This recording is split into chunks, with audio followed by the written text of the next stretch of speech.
Land releases in theaters on February 12th and is the directorial debut of Robin Wright, who also stars as Edee, a woman who after experiencing personal tragedy trades in her city life for a remote cabin in the mountainous woods of Wyoming.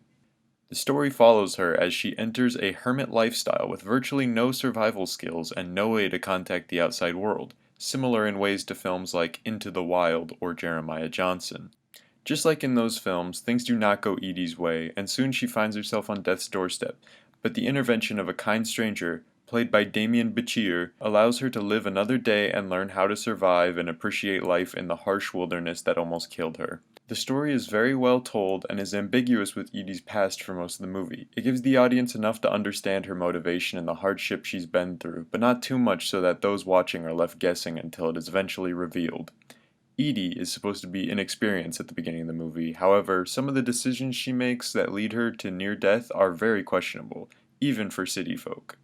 Robin Wright's chemistry with Demián Bichir was a delight, and I enjoyed every time I saw them on screen together. Bichir brings an immense likability and charisma to his character, which I think leads to the final scenes of the movie being much stronger than if someone else was in the role. The movie was shot very beautifully as well by cinematographer Bobby Bukowski, and the landscapes are breathtaking and are themselves a convincing argument to book a plane ticket to the Rocky Mountains of Wyoming.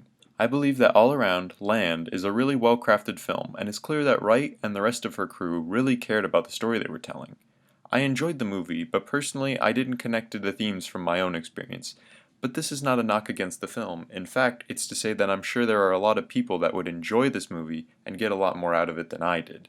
Personal connections aside, it's a fresh take on the person surviving in the wild genre with some great performances and beautiful cinematography, and I think that makes it worth the price of admission.